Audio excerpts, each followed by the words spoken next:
안녕하세요. 오늘은 디모데후서 2장을 중심으로 함께 은혜 나누기를 원합니다. 오늘 본문 22절 말씀은 우리에게 신앙의 중요한 지침을 제공하고 있는데 너는 청년의 정욕을 피하고 라고 시작합니다. 신앙생활뿐만 아니라 우리가 세상을 살아가다 보면 인내하고 참아야 할 때가 있고 때로는 맞서지 말고 피해야 할 것이 있는데 그것이 바로 자신의 욕망을 쫓아서 살아가는 것을 피해야 한다고 말합니다. 혈기왕성한 젊을 때 가장 조심해야 할 것이 있다면 두려움을 모르고 자신의 혈기를 따라 살아가기 쉽기 때문입니다. 사실 성도는 행해야 할 것보다 먼저 피해야 할 것을 잘 분별하여 피하는 것이 지혜입니다.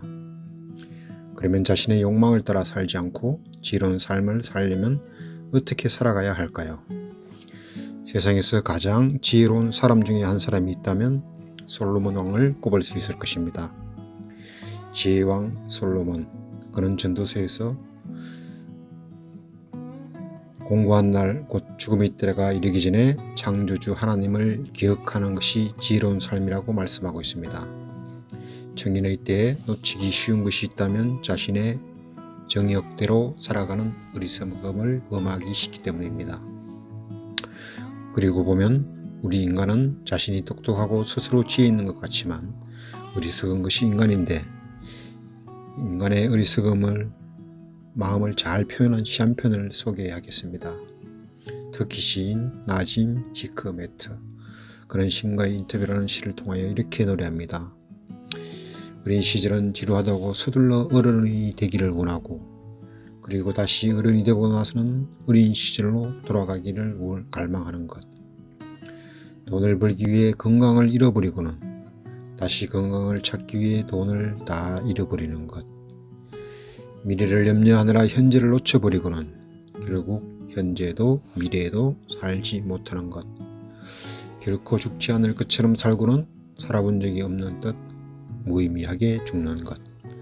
이것이 인간이라고 터키 시인은 인간의 어리석음을 표현했습니다. 오늘 본문은 바울이 믿음으로 낳은 아들과 같은 디모데에게 바울이 자신의 죽음이 얼마 남지 않음을 예감하고 보내는 유언장과도 같은 편지라고 말할 수 있을 것입니다.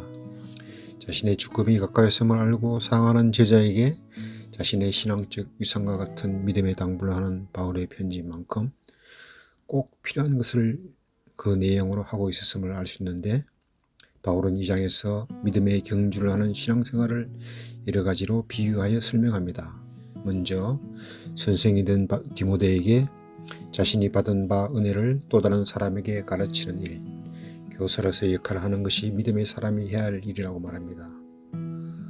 또 사사로운 일에 얽매이지 않는 군인처럼 자신의 부름에 합당한 삶을 사는 것, 그것이 바로 부르신 자를 기쁘게 하는 삶이라고 말하며 세 번째로 운동하는 선수는 비유하는데 일정한 규칙을 따라 경기를 하는 운동선수는 만일 규칙을 위반하면 반칙이 되는 것처럼 믿음 생활도 하나님의 말씀이 경기의 규칙과 같다고 말할 수 있을 것입니다.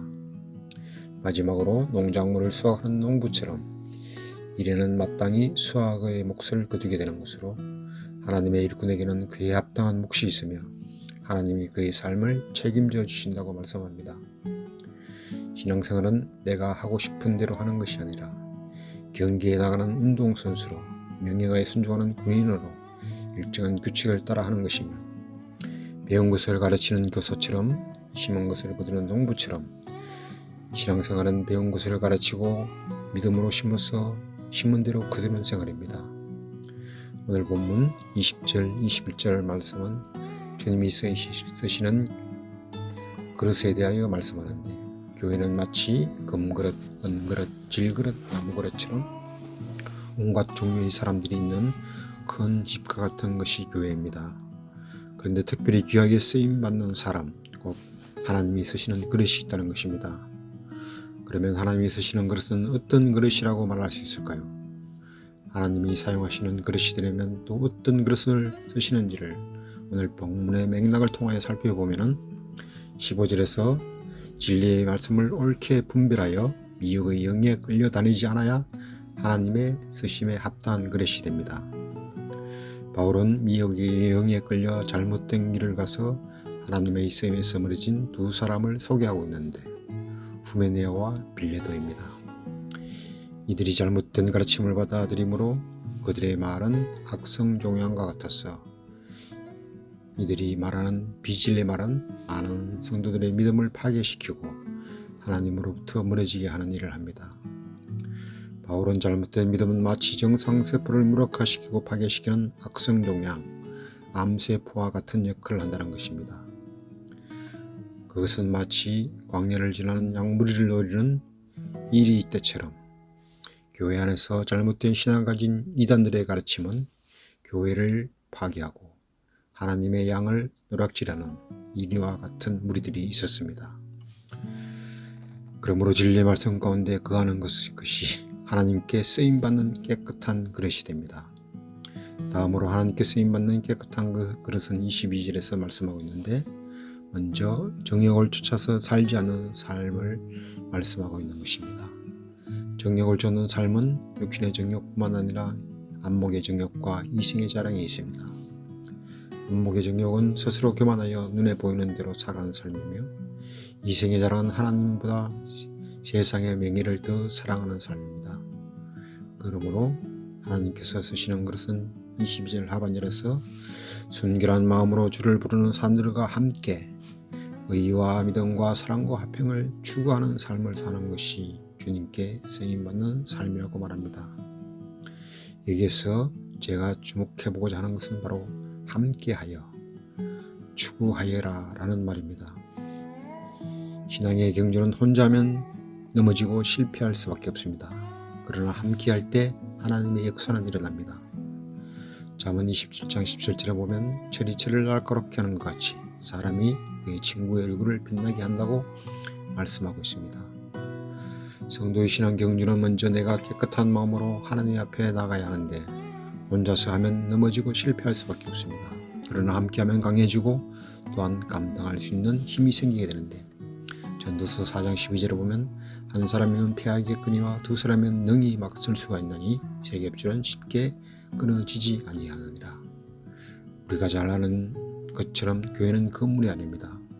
하나님의 이름을 부르는 사람들의 모임을 교회라고 부르는데 성도들의 모임이 교회입니다. 성도가 함께하여 의와 믿음과 사랑과 화평을 추구하는 그것이 바로 교회의 본질이며 하나님이 사용하시기에 원하시는 깨끗한 그릇은 바로 이러한 삶을 추구하는 사람이라는 것입니다. 본문 22절 말씀은 바울이 말하는 교회는 바로 이런 곳입니다 라고 하는 바울의 교회론이라고 생각합니다. 성도는 함께 있을 때 힘을 얻고 모일 때 하나님의 역사가 일어납니다. 그리고 성도가 추구해야 하는 것은 바로 믿음, 사랑, 화평입니다. 믿음 생활은 자신의 정욕을 쫓지 않고 함께하고 같이 함으로 서로에게 힘이 되고 힘을 얻는 믿음의 역사가 있는 신앙생활이어야 합니다. 그러므로 자신의 얘기를 따르지 않고 피할 것을 피하는 지혜를 따라서 살게 되기를 원합니다. 우리 함께 기도하겠습니다. 하나님, 우리가 하나님의 사람으로 살아가기 위해서는 늘 창조주 하나님을 기억하고 늘 죽음이 가까이 있음을 기억하며 하나님과 동행하며 살아가기를 원합니다.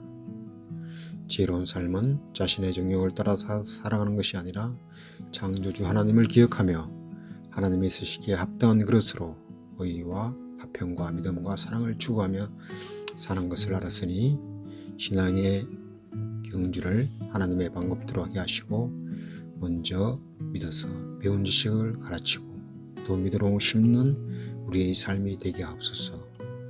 하나님의 쓰시기에 합당한 깨끗한 그릇의 사람으로 살아가는 우리 모두가 되었으면 좋겠습니다. 예수님의 이름으로 기도합니다. 아멘.